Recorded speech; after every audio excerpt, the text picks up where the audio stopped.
So there I am in Vegas inside the Sphere, which is a giant glowing dome. Kenny Chesney's rocking out. I'm surrounded by video from the roof to the sides, everywhere. An entire dome filled with video. It felt like some music show, video extravaganza. It was amazing. It was totally insane. But on the way out, I had this thought. And if you're a podcaster, this might make you flip how you think about doing your show.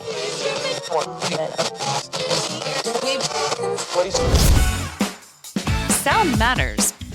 Be heard. Welcome to the podcast where you get exclusive behind-the-scenes tips to make your own show sound truly spectacular. This is Podtastic Audio. Hey, what's happening? How are you doing today? Thank you so much for being here. I truly do mean that. Thank you so much. I am Chris, and this is the world famous, the one and only Podtastic Audio. No substitutes or imitations allowed. So I love podcasting. I'm sure you love podcasting too. And I'm designing this show right here to help you design your amazing podcast. And one super cool tool to help you make that happen is Riverside.fm. Today's episode is brought to you by Riverside. And I want to tell you, this is a super cool tool to help you make your content look and sound amazing. So if you're ever recording interviews or maybe even doing solo episodes and you want them to sound like you're in a professional studio, even if you're just at home in a spare bedroom like I am right here, Riverside's got you covered. It captures crystal clear 48 kilohertz audio on separate tracks. And check this out, it also does up to 4K video also on separate tracks. And it combines them all together if you want that too, all recorded locally on each person's device. No more choppy Zoom recordings because those totally suck. They've also rolled out some of these really cool and simple to use AI features, these AI editing tools. You can automatically clean up your audio, remove filler words, and even create these cool magic clips that are perfect for social media. You know those ones you see on Instagram, TikTok, YouTube Shorts, those things, all done with AI. It's fast, it's smart, and it's really easy to use. You can try Riverside right now for free. Yes, you can, for free. You can see how it works, test it out, play with some of these features. But I'm telling you, if you want to unlock all the features of Riverside, you want to unlock the whole thing, you got to use my promo code Podtastic. With that promo code, you're going to get 15% off any paid plan. So seriously here, if your content is solid, Riverside makes it shine. As I record this episode right now, right here today, last weekend, I was in the wonderful city of Las Vegas. Vegas, baby. Who doesn't love Vegas? Vegas is amazing. So many Vegas stories. I go to Vegas. Well, not as much as I used to. I used to go a lot, like twice a year, once a year. In fact, I did go last year, and I think about it. But I went there for the Chargers-Raiders game. And this trip was completely different because this trip I went by myself with my two kids, Jacob and Mason, age 13 and 15. We drove out to Las Vegas to see Kenny Chesney live at the brand new Sphere venue, which is totally amazing. So the way the trip started was that my youngest son, Mason, is still in Little League, and he was finishing up his Little League games. I think he had like the last game of the year he was playing on Friday night. And we were checking into our hotel room Friday day night because the show was on Saturday. So all day Friday, I get everything packed. I get the truck gassed up. We are ready to roll. So all I have to do now is just wait for Mason to finish his baseball game, grab him after the game, throw him in the truck, and take off to Las Vegas. This is exactly what we did. I think we left here in San Diego. We left probably around 7:30, 8 o'clock-ish. And I hightailed it to Vegas as fast as I possibly could get there. We didn't stop to get some energy drinks because it was late. You know, I think we finally arrived at the hotel at about 1:30. No, I think it was around 1 o'clock in the morning when we got there. So when I find the resort, I find the parking garage just to the side of it. Okay, great, parking. I go in there, park my truck, do all that. Then we walk on down to the casino, to the entrance of the place. And we try to figure out where the front lobby is. I finally find the front check-in lobby to the hotel. We go over there. This is like, 1 in the morning or so. So it's kind of late, early morning, whatever.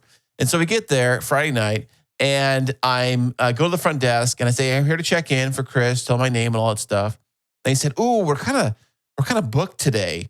We don't have a lot of rooms available." I'm like, "Oh my gosh, it's 1 a.m. I got these kids. Like, I need my room. What are we gonna do?" And then she says, "Well, I might have to upgrade you to a suite. Let me check with my manager." And I'm saying, "Sure, why not? That sounds cool. It's better than what I paid for. I paid for just a basic room with 2 beds, and now they're gonna upgrade me to a suite. Sure, sounds like fun." So that's exactly what they did. But here's kind of the catch. At this casino resort we stayed at, they have these themed suites, meaning that the suite it's a suite for sure, but it's themed about something. It's got a theme to it. Like, for example, they've got a Christmas themed suite, which is completely decked out for Christmas. Fireplace, Christmas trees, stockings, everything. Then they have like this Halloween themed suite, I noticed. Then they had a few other ones too. But the one they gave us was this flower themed room suite. And it had flowers, well, actually like fake flowers everywhere, all over the place. It had this big dining room table, flowers all over that, flower wallpaper. It had a flower wall to do photos in front of. It had flower photos. It had flowers everywhere. It was like literally like the Barbie dream house. Flowers everywhere. But it was big enough because it was like over 1,000 square feet for a room in a hotel in Vegas. So it was pretty massive. Kitchen, the whole 9 yards, everything, 2 bathrooms, all that stuff. But it didn't have an extra bed. It only had 1 king-size bed in the bedroom. So they did bring up an extra bed. So one of my sons, the younger one, slept on one of the couches because it had couches in the place. It's that big. And then my oldest son slept on the bed they brought in there. But it was fine. We made it work. It was amazing. Now, the main reason for us traveling to Las Vegas for this entire trip was to see Kenny Chesney at Sphere in Las Vegas. Now, the Sphere show was on Saturday, the very next day. So that day leading up to the show, we hung out at the pool, big pool party, met people from Ireland for some reason. There was a big Irish party going on for some kind of thing going on there. Everybody there was from Ireland, and they had these really thick accents. I couldn't understand what they're saying, like really thick dialogue. But it was all good though. I had a good time meeting people. It was great. But the reason why we went there was to see Kenny Chesney, which is one of my favorite artists. And I've seen him like twice already, way back in the day. I used to be a huge Kenny Chesney fan, had a bunch of his CDs back in the day and went to a few of his shows. And of course, this is all before the kids were even born. I went to these shows. So going to see Kenny Chesney with my kids in a place like Sphere is amazing. So if you're not familiar who Kenny Chesney is that he is a country music artist who kind of got started probably in the mid-90s. In fact, his debut album was In My Wildest Dreams in 1994. And it was kind of a simple start, really. He was a little bit more twang country back in the day. His breakthrough album was All You Need to Know in 1995. And then his first chart-topping single was She's Got It All in 1997. And then his first platinum album was Everywhere We Go in 1999. But ever since then, he has had a string of albums, a string of concerts. He's done big stadium tours. He is pretty massive in the music industry, and he's pretty massive in the country world. In fact, this year, 2025, he was just named #1 top country artist of the 21st century by Billboard this year. But ever since he got started, his music has kind of evolved into this like rock beach vibe kind of mix of country, a mix of rock, a mix of like beach songs and like beach vibes. I think he got really invested in the Bahamas, and he's actually owned property down in the Bahamas. He's owned boats down in the Bahamas, and he likes to stay down in the Bahamas when he's not touring here in the United States. So he's really invested with the beach life and down the Bahamas and things like that. So that's really his vibe, which I think would be great for the kids because the kids love the Bahamas. They love that kind of stuff. They love boats. They love the ocean. They love that kind of stuff. So why not? It's a perfect fit. And the music's great. Everything's fantastic.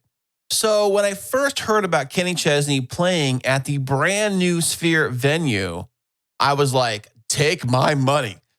because I wanted to see a show at Sphere ever since I heard they announced building the place. And I watched a documentary on them building the place. Now, if you're not familiar with what Sphere is, it's literally a sphere building, like a round building. On the outside, they have this like video screen that you can see all kinds of images and commercials, all kinds of cool graphics on the outside of the building, which really are just these LED lights that look fairly simple when you look at them up close. They're just like this little light thing with I think there's like 40 or 20 different lights inside the light, the size of a hockey puck. And these little hockey puck things surround the entire sphere.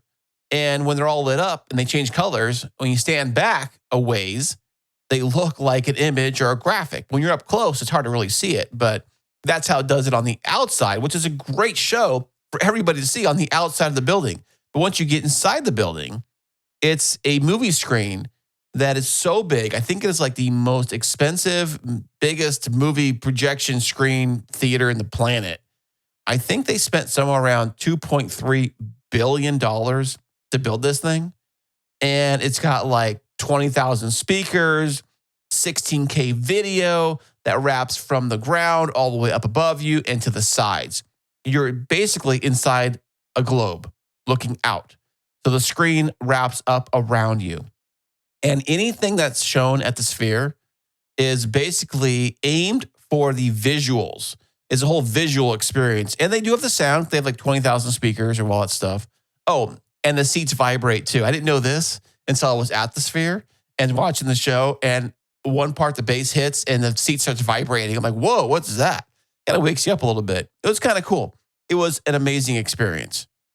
So like I said, any major venue or any artist or any band or anybody that's going to play at the Sphere, they're relying like 100% on the visuals to really enhance the music of the show.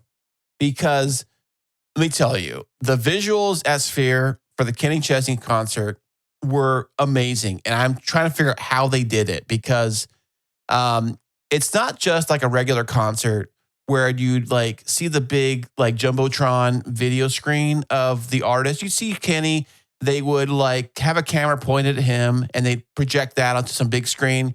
So everybody in the way back could see Kenny Chesney. You can see him playing and you can see the show, right? So they kind of did that.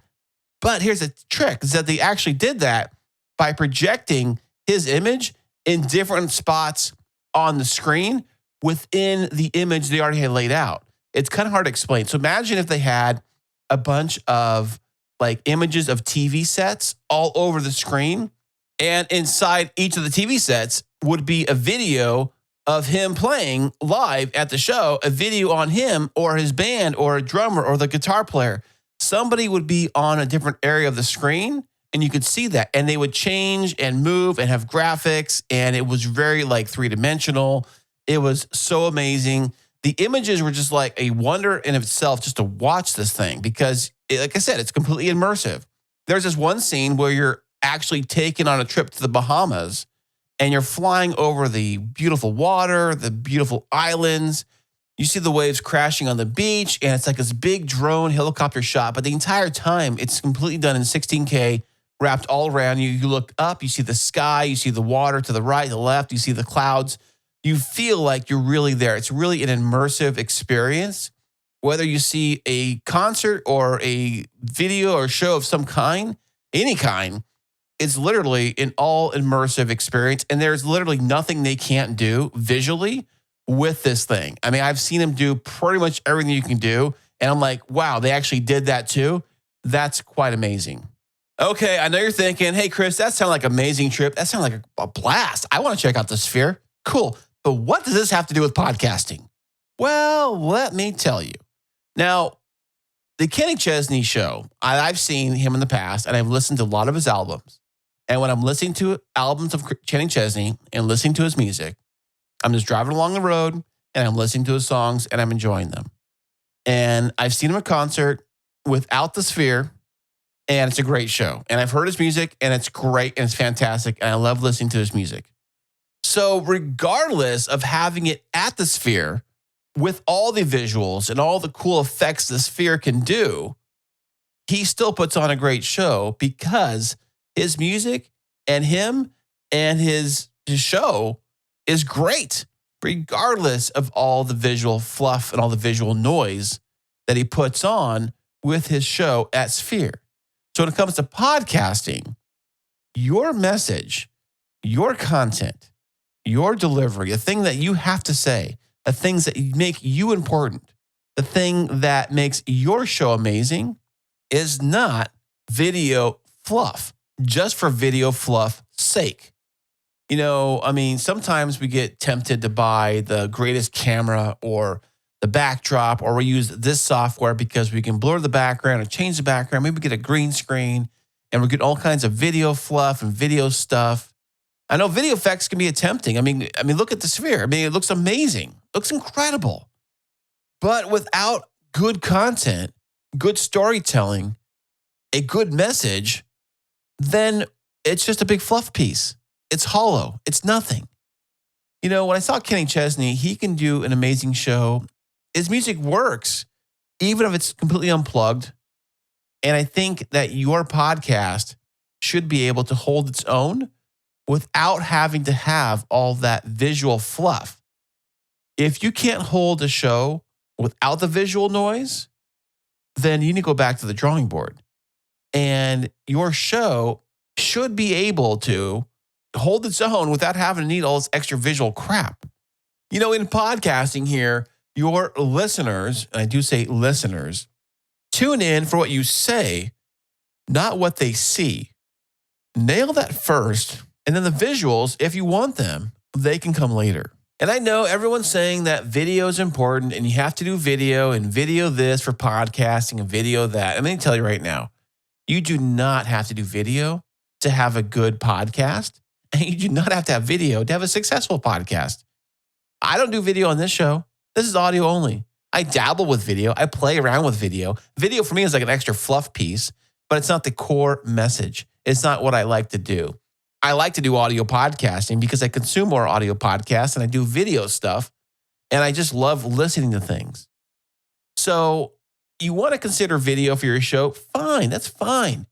But do it after you got your audio podcast polished and consistent. Avoid letting the visuals distract you from your message. They should probably amplify your message, not overshadow it. And when you get involved with video and you start adding all kinds of different visuals and maybe doing lots of B-roll and lots of other fluffy stuff, and it can be distracting. It can be distracting your audience away from the thing you're really trying to tell them. And that's one thing I've noticed when I do interviews via something like Riverside, when it's a camera on, they got a camera on, I got a camera on. And I did notice that for me personally, I start to get a little distracted. I start to notice myself in my camera image and see what I'm looking like to them. And I start seeing what they look like. And I try to I get kind of more self-aware of my environment and what's in the background. I'm like, oh, what's that in the background? Oh, crap, I should have taken that down. Or, oh, my microphone's not sitting right. Or, my shirt or something. I feel more self-conscious, I guess is the better word, of what I'm looking like and what I'm doing in that moment because they can see me and I can see them. And it kind of starts to distract from the message or the content of what we're actually talking about. Not that long ago, I was interviewed on a show and I thought it was going to be video. So I had the camera, everything set up, ready to go. And they wanted to do it audio only. And I was like, thank God, because everybody shut all this camera stuff off. Don't need it. And I think the interview went so much easier and so much more smoothly having the video shut off, which sounds weird because everyone talks about how they have to see each other when they do an interview. Like they can't do an interview if you can't see that person. Like, how do you do that?